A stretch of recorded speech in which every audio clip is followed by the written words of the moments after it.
Bien, hermanos, llegamos al capítulo 19. Estaremos estudiando en esta sección el capítulo verso 1 hasta el versículo 15, donde el tema central, ¿verdad?, que nosotros encontramos en los primeros 12 versículos es el Jesús y el divorcio.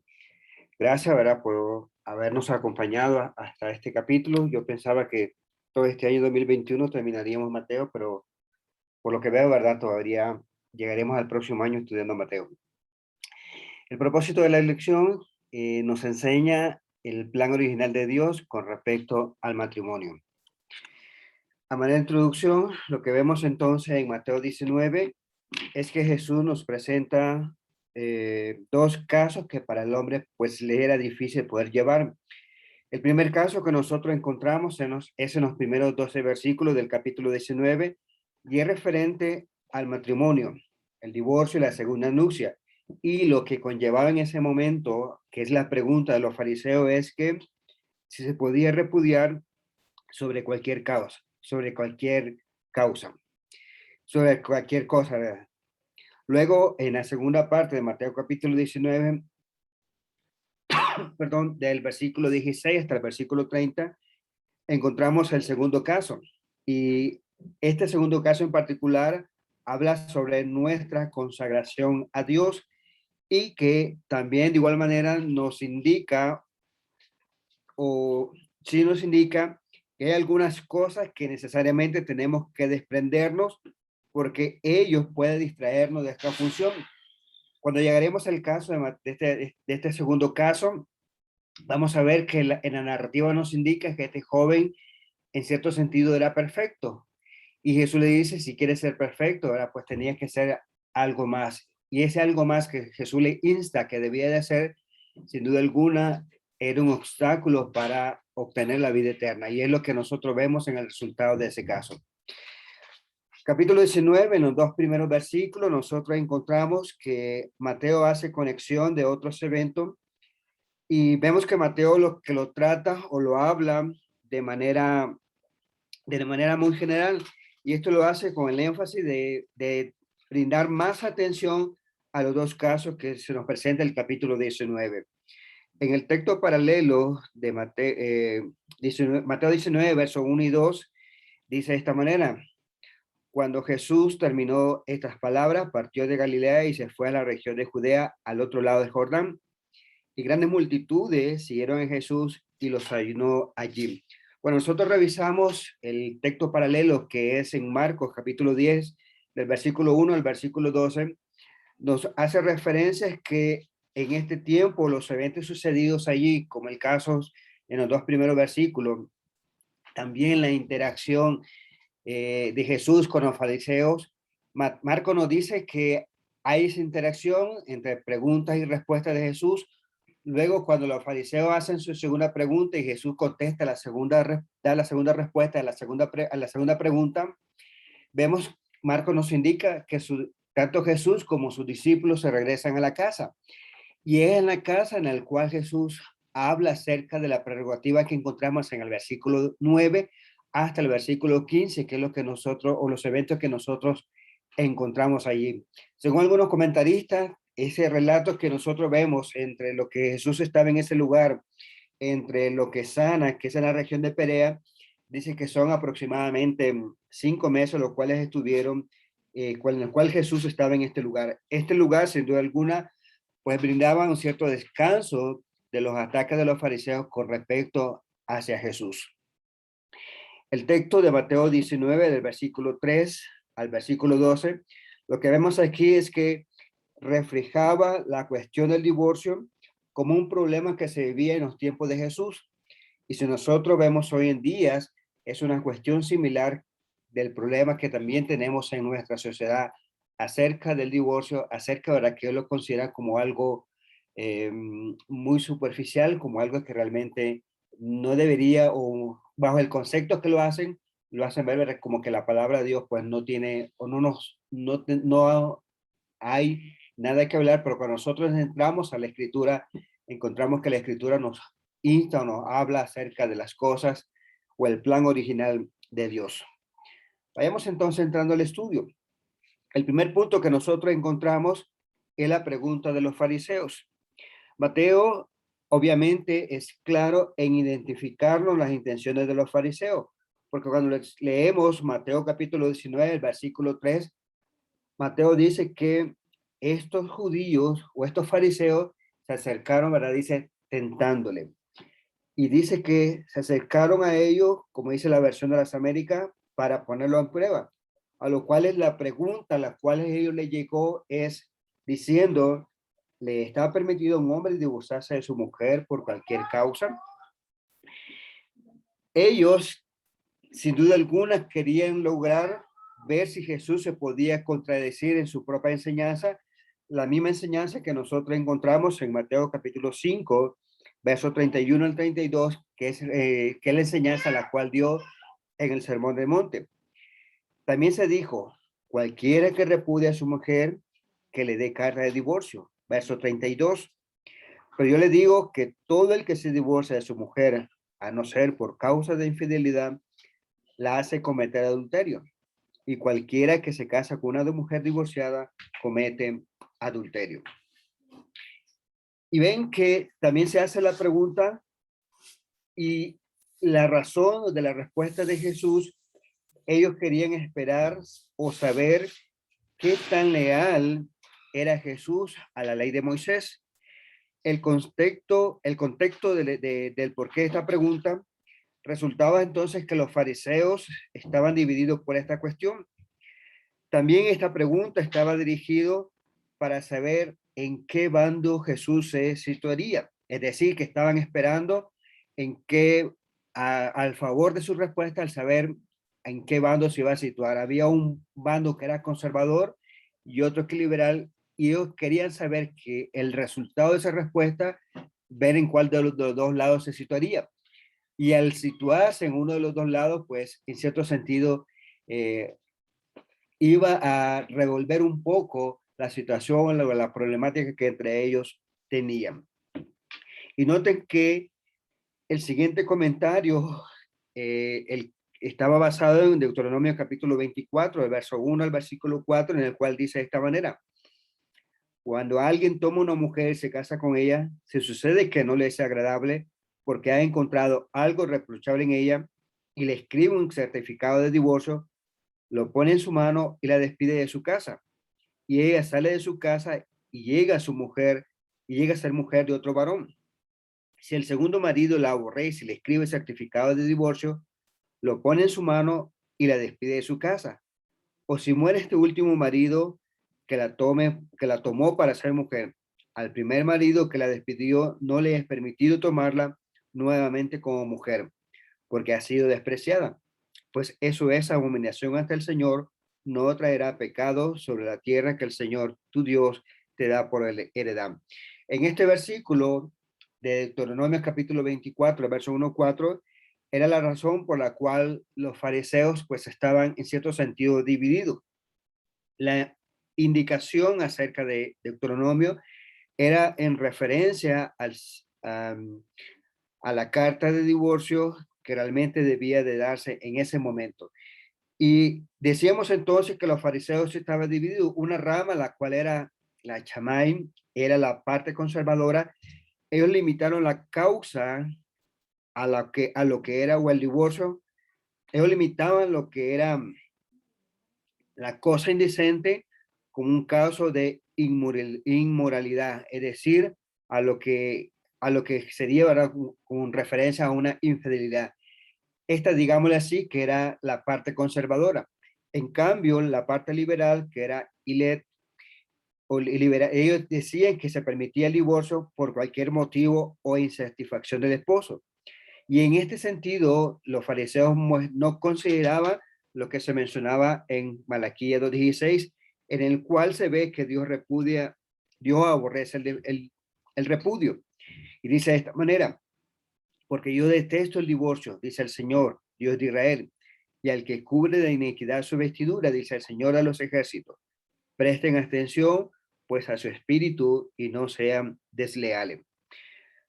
Ellos, la parte liberal, parece no haber considerado este concepto o este versículo en el cual se mencionaba la intención de Dios en cuanto a lo que era el divorcio.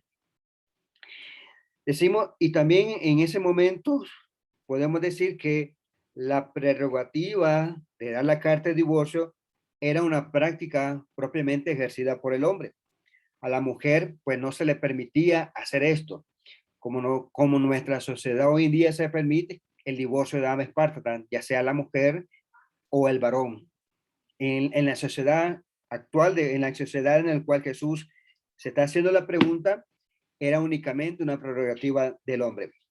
Entonces, en aquel entonces había un problema porque las mujeres que pertenecían a la aristocracia, ellas se habían tomado este atributo, pero este atributo lo tomaron como ejemplo de la sociedad romana en el cual se permitía que las mujeres dieran carta de divorcio. Quisiera permitirme leer el comentario de Josefo en el cual dice: cuando sucedió que Salomé, la hermana de Herodes el Grande, discutió con Costábulos, ella le envió una nota de divorcio y disolvió su matrimonio. Con él, pese a que no era según las leyes judías, porque para nosotros es ilícito que un marido haga así. Sin embargo, si una esposa dejaba a su marido, no podía ella casarse con otro, a menos que su primer marido la despreciara. Josefo, en Antigüedades de los Judíos, mencionaba el concepto o lo que había en ese momento. Y lo que el escrito de Josefo, lo que se menciona, lo traigo a colación, es que había un problema en el cual se estaba presentando como era del divorcio. Sin duda alguna, entonces los fariseos tenían esta problemática y es lo que nosotros encontramos que lo estaban llevando ante Jesús. Consideremos entonces la respuesta de Jesús. En la respuesta de Jesús, si nosotros consideramos, no se detiene a observar o considerar la observación que se ve en Deuteronomio capítulo 24, del verso 1 al 4, sino que lo que vemos es que se va más atrás, podríamos decir al inicio de la creación, y noten lo que dice Mateo 19, 4. ¿No han leído que aquel que los creó desde el principio los hizo varón y hembra? Los rabinos distinguen el concepto entre más original, más contundente. Y lo que vemos entonces en esta respuesta es que Jesús está recurriendo al plan original, a lo que encontramos allá en Génesis capítulo 1, el versículo 27, en el cual dice: Dios creó al hombre a imagen suya, a imagen de Dios lo creó, varón y hembra los creó. Génesis también, capítulo 2, el verso 21 y también el versículo 24 dice: entonces el Señor Dios hizo caer el sueño profundo sobre el hombre, y éste se durmió, y tomó una de sus costillas, y cerró la carne en su lugar. Verso 24, por tanto el hombre dejará a su padre y a su madre, y se unirá a su mujer, y serán una sola carne. Encontramos entonces que el plan original de Dios en el huerto del Edén, justamente en el Edén, en la creación misma, consistía entonces que esta unión fuese permanente. Y vemos entonces que de la respuesta de Jesús, expresada en capítulo 19, verso 4 de Mateo, podemos encontrar varias premisas y conclusiones. Y la primera premisa que nosotros podemos extraer de este versículo o de la respuesta de Jesús es que, en primer lugar, en el principio, Dios hizo un varón y una mujer. Es la respuesta de Jesús en Mateo 19:4. Desde el principio, dice, la Nueva Versión de las Américas dice, los hizo varón y hembra. Y el versículo 4 dice, por esta razón, el hombre dejará a su padre y a su madre y se unirá a su mujer y los dos serán una sola carne. Mejor dicho, el versículo 5, ¿verdad? Tengo mal esa cita. Vemos entonces que la relación matrimonial, bajo esta premisa de Jesús, es una relación matrimonial más íntima y sus obligaciones entonces son muy vinculantes. En segundo lugar, de la respuesta de Jesús, lo que encontramos es que en la misma oración de Génesis 2:24, en el cual dice, por tanto, el hombre dejará a su padre y a su madre y se unirá a su mujer. Y noten lo que dice el finalizar del versículo, y serán una sola carne. En otras palabras, si son una sola carne, la relación solo puede disolverse por la muerte, en el cual dice que disuelve el cuerpo mismo. Y el tercer lugar, la conclusión que vemos en el versículo 6 de esta premisa dice, así que ya no son dos, sino una sola carne. Por tanto, lo que Dios ha unido, ningún hombre lo separe. Jesús entonces está diciendo que lo que Dios ha unido, el hombre no lo puede separar. Y en este sentido, prescribiendo las condiciones del divorcio legal, pero el hombre no tiene nada que hacer en este caso, excepto que nosotros obedezcamos la ley de Jehová. El divorcio, por cualquier causa, como se ve aquí, es una rebelión abierta contra la autoridad de Dios.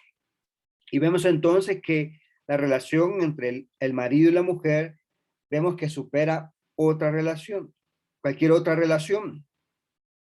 Al ser más importante que la relación entre el hombre y la mujer, al ser más importante entre la relación entre el hombre y sus padres. Y note entonces que la relación matrimonial incluye el dejar, debe dejar a sus padres, y también indica el unirse, que debe de unirse a su mujer. Debemos de recordar entonces que esta enseñanza que encontramos en Mateo 19:6 en ningún momento pues está en contradicción con lo que nosotros encontramos en Efesios capítulo 6 del verso 1 al versículo 4, donde las instrucciones del apóstol Pablo por inspiración del Espíritu Santo está indicando que los hijos deben de obedecer a sus padres. Y también indica, ¿verdad?, que debemos de honrarle y cuidarle. En ningún momento entonces el hecho que se le deje para unirse a su mujer, en ningún momento se está diciendo, ¿verdad?, que no debemos de considerarle o no debemos de honrarle y cuidarles una vez que nosotros nos hemos unido a una mujer. Luego también este acto mismo de creación divina se ha convertido en el símbolo entre Cristo y su iglesia, lo que nosotros encontramos en Efesios capítulo 5, versos 32 y 33. Grande es este misterio, pero hablo con referencia a Cristo y a la iglesia. Y en cuanto a esto, el verso 33 dice, en todo caso, cada uno de ustedes ame también a su mujer como a sí mismo, y que la mujer respete a su marido. Vemos entonces que Jesús mismo está comparando el matrimonio mismo, la relación o la devoción entre el esposo y la esposa, comparándolo entonces con la relación entre Cristo y su iglesia. De qué manera Jesús amó a su iglesia y la correspondencia entonces que debe de haber entre la iglesia y Cristo. En el siguiente punto, lo que vemos aquí es la apelación de los fariseos y la respuesta de Jesús. Los fariseos, al escuchar la respuesta de Jesús, pensaron que ya habían ganado su discusión, a lo que ellos preguntan en el siguiente versículo diciendo, ¿por qué mandó Moisés darle carta de divorcio y repudiarla? Noten lo que también dice Mateo 5:31. También se dijo, cualquiera que repudie a su mujer, que le dé carta de divorcio. Pero si notamos, Jesús declara con mayor precisión la cita de Moisés.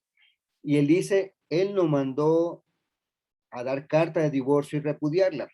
Y noten la respuesta de Jesús diciendo, solo lo hizo por la dureza de su corazón. Moisés les permitió a ustedes divorciarse de sus mujeres. Pero al principio, dice, desde el principio, dicen, no ha sido así. Es lo que vemos en Mateo 19, el versículo 8.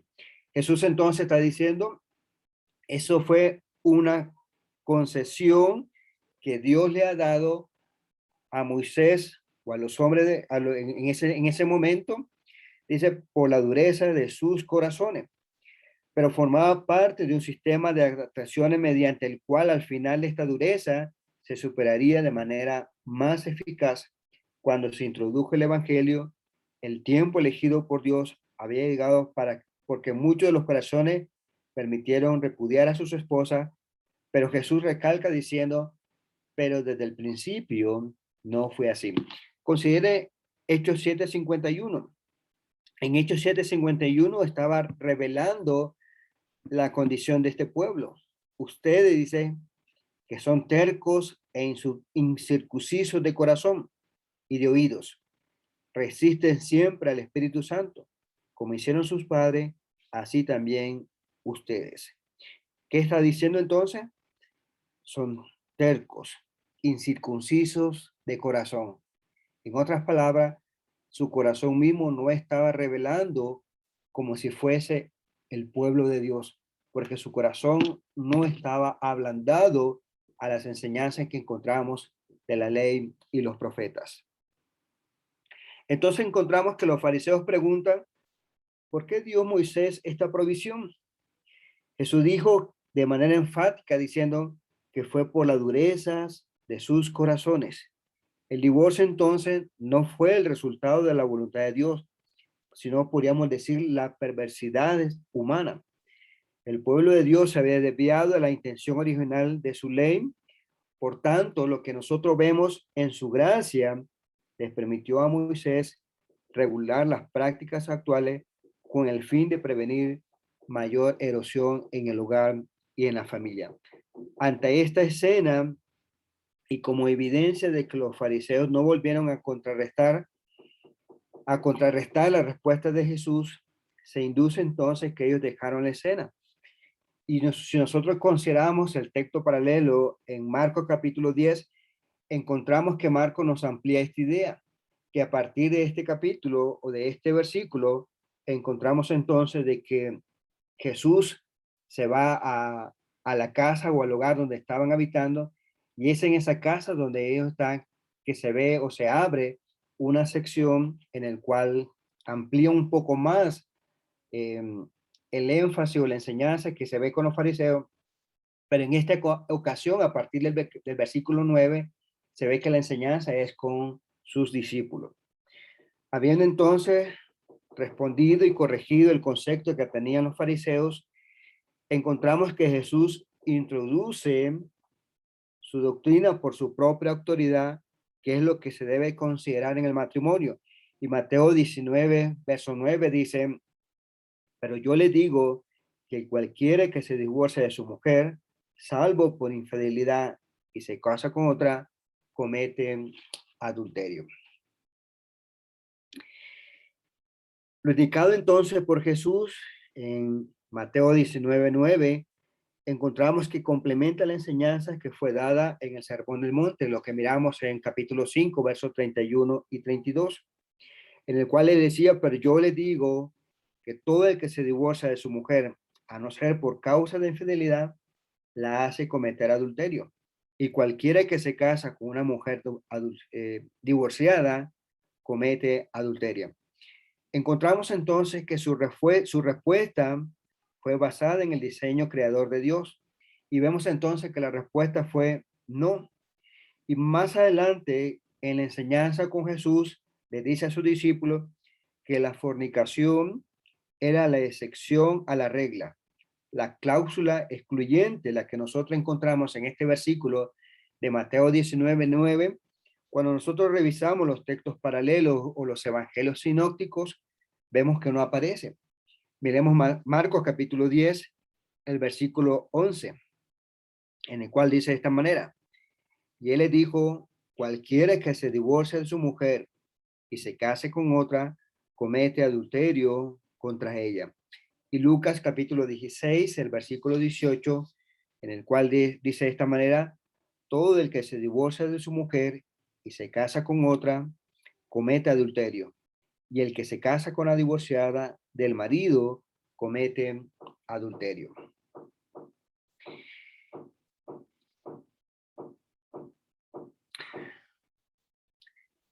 Vemos en esto la palabra griega que se traduce como fornicación, a veces se consigna como inmoralidad o infidelidad marital, la cual la palabra griega es pornea.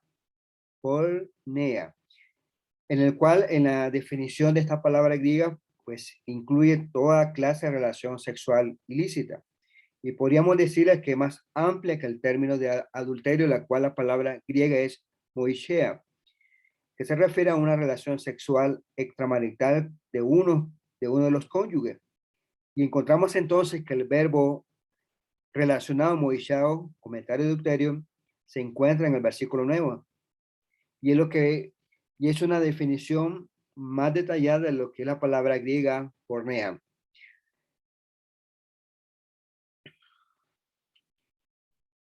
En el siguiente punto que nosotros vemos la reacción o la respuesta de los discípulos. Los discípulos de Jesús entendieron la enseñanza que el divorcio no debía ser una opción para sus seguidores. Ellos dijeron, si así es la relación del hombre con su mujer, no conviene casarse. Ahora Jesús le dijo en Mateo 19:11, no todos pueden aceptar este precepto, sino aquellos a quienes les ha sido dado. Y el apóstol Pablo, en cierto sentido, más adelante en 1 Corintios 7:7, considera esto con respecto al matrimonio como un don de Dios, como lo vemos en 1 Corintios 7:7. Sin embargo, yo desearía que todos los hombres fuesen como yo. No obstante, cada cual ha recibido de Dios su propio don. Unos de una manera y otros de otra. Ahora, en conclusión de lo que se ha tratado, Jesús menciona en Mateo capítulo 19, el versículo 12, lo siguiente, porque hay eunucos que nacieron así desde el seno de su madre, y hay eunucos que fueron hechos eunucos por los hombres, y también hay eunucos que asimismo se hicieron eunucos por causa del reino de Dios. El que pueda aceptar esto, que lo acepte. Vemos en la descripción o respuesta de Jesús tres clases de eunucos que se mencionan en este versículo. Si vemos el primero y el segundo, indican que eran condiciones físicas, es decir, habían eunucos que nacieron así desde el seno de su madre y hay eunucos que fueron hechos eunucos por los hombres. Y vemos entonces que son ciertamente un eunuco en el sentido literal de la palabra. Luego, cuando nosotros consideramos de cerca la frase eunucos por los hombres, era también una expresión rabínica común que se refería a aquellos hombres que habían sido castrados. Y para estos hombres en particular, lo que nosotros encontramos en el Antiguo Testamento, había una prohibición de que este grupo de hombres pues, no podían servir en el templo. Deuteronomio 23:1 dice, ninguno que haya sido castrado o que tenga cortado su miembro viril entrará en la asamblea del Señor. Levíticos también, capítulo 21, verso 20-21 dice, ni jorobado, ni enano, ni uno que tenga defecto en un ojo, o sarna, o postilla, ni castrado, ningún hombre de la descendencia del sacerdote Aarón que tenga defecto, se acercará para ofrecer las ofrendas encendidas del Señor, porque tiene defecto y no se acercará para ofrecer alimento de su Dios. Vemos que estos que eran castrados por hombres, o los eunucos que eran hechos por los hombres, tenía, ¿verdad?, ciertas prohibiciones que ellos para servir dentro del templo del Señor. Luego, la tercera clase que se menciona, que eran aquellos eunucos que por amor al reino de los cielos se habían hecho de eunuco.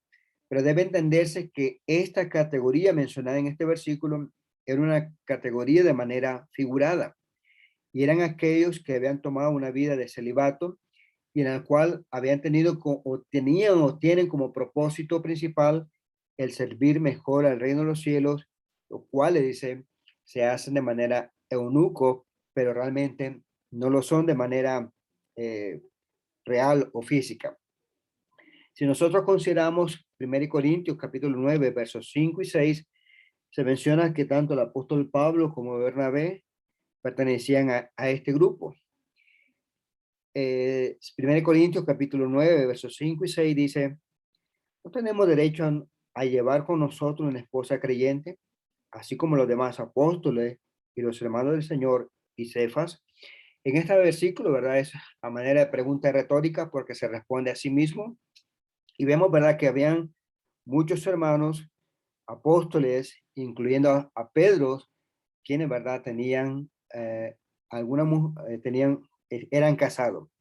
Luego el versículo 6 dice, ¿o acaso solo Bernabé y yo no tenemos el derecho a no trabajar? Pablo entonces y Bernabé pertenecían a este grupo.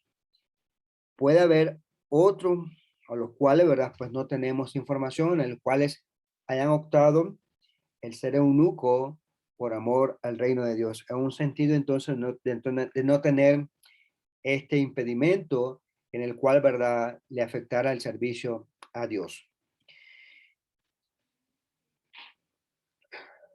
A manera de conclusión, ¿verdad?, de este tema, podemos decir que de manera clara Jesús expone la enseñanza del matrimonio y se hace el énfasis diciendo como fue al principio, es decir, en el momento de la creación. Se retrocede hacia el inicio diciendo, ¿verdad?, que Dios creó varón y hembra, lo cual encontramos que expone la excepción la cual se podía dar eh, el divorcio en el cual encontramos en Mateo capítulo 19, el versículo 9. Y vemos entonces que Dios es el que une, sella el pacto del matrimonio entre un hombre y una mujer. El hombre no debe de presumir de romper un vínculo que Dios creó. Y lo vemos, ¿verdad?, en la respuesta de Jesús, que fue desde la creación misma. El hacerlo sería algo pecaminoso, porque invierte el orden divino y divide la unión sagrada que Dios ha hecho. Y esto es lo que estaba olvidando en toda la disputa que tenían los fariseos en cuanto a la causa de divorcio. Luego nosotros encontramos en Mateo capítulo 19, el verso 13 al 15, en el cual si nosotros vemos, se expone una práctica común que existía, similar a la que nosotros encontramos en Génesis capítulo 48, en cuanto al patriarca, ¿verdad?, dando las bendiciones a sus hijos. Y dice el versículo de Mateo 19, el verso 13 al versículo 15, entonces trajeron algunos niños a Jesús para que pusiese las manos sobre ellos y orara. Y los discípulos lo reprendieron. Verso 14, pero Jesús dijo, dejen a los niños y no les impida que vengan a mí, porque de los que son como esto es el reino de los cielos. Y después de poner en las manos sobre ellos, se fue de allí. Y vemos entonces, lo que se ve aquí en estos versículos, era una práctica común de aquella región, de aquella región del tiempo de Jesús, en el cual, ¿verdad?, se colocaba las manos sobre los niños. Tenemos un ejemplo en Mateo capítulo 9, el versículo 18, en el cual dice que mientras Jesús le decía estas cosas, vino un oficial de la sinagoga y se postró delante de él diciendo, mi hija acaba de morir, pero ven y pon tu mano sobre ella y vivirá. En este versículo, ¿verdad?, se expone la práctica común que había en aquel entonces y lo que vemos en este principal de la sinagoga diciéndole a Jesús, ven y pon la mano sobre ella. De tal manera que para los judíos entonces, el hecho de que Jesús le bendijera, como decíamos, era una práctica común de aquel entonces, en el cual ellos decían o tenían este concepto: si a los 8 días de nacido se llevaba al niño a, a la parte de la circuncisión, al cortarle el prepucio, ellos decían entonces que no había ningún impedimento en el cual, ¿verdad?, llevasen a los niños que fuesen bendecidos por los rabinos. Y es lo que nosotros encontramos en este versículo, en el cual consideraban a Jesús como maestro y como tal, ¿verdad?, pues querían llevar los niños ante Jesús para que realmente Jesús les pudiese bendecir. Traigo esto a colación porque los comentarios que pude leer hacían algo referente acerca de esto. Y lo que ellos decían, ¿verdad?, o el comentario que me permito leer de Mateo y Marcos de J.C. McCarvey. Él dice en este comentario: la coincidencia fortuita de estas dos conversaciones ha sido anotado por los comentaristas en general. Los niños pequeños provienen de un matrimonio feliz y es la fuente de felicidad constante para los maridos y esposas, ambos fieles. Fueron puestos en conocimiento al original de una conversación sobre el divorcio y sobre los supuestos inconvenientes de un vínculo matrimonial indisoluble. El agradable incidente sirvió como comentario a la discusión y dejó una mejor impresión en cuanto a la referencia a la vida matrimonial. Y muchos de los comentaristas que leíamos, ¿verdad? Que yo leí para la preparación del mensaje, decía de que muchas veces en el divorcio, los que salen perdiendo o muchos de los que sufren son los niños. Y vemos, ¿verdad?, que Jesús utiliza este episodio en particular para enseñarle entonces a sus discípulos que en el matrimonio, los niños, ¿verdad?, es una fuente de felicidad. Y es algo en el cual lo traigo a colación, ¿verdad?, en ese sentido. Y, y creo, ¿verdad?, que los niños en este sentido es una fuente de felicidad. En mi caso particular, ¿verdad? Creo que mi forma de pensar, mi forma de percepción acerca de esto, podría decir que me ha cambiado en el sentido, ¿verdad?, de que es algo sumamente hermoso y grande, ¿verdad? El tener a mi hijo Dominic, en el cual, ¿verdad? Pues en este sentido y en muchos otros, ¿verdad? Creo que veo la vida o el matrimonio, ¿verdad? De otra perspectiva, de algo en el cual es una bendición sumamente grande y hermosa, ¿verdad? El saber que tengo un hijo. Es algo, ¿verdad? En el cual pues quisiera terminar, ¿verdad? Esta pequeña lección y agradeciendo a todos, ¿verdad? El hecho de que nos pudieron acompañar, nos pudieron acompañar para esta reunión. Déjeme dejar de compartir pantalla.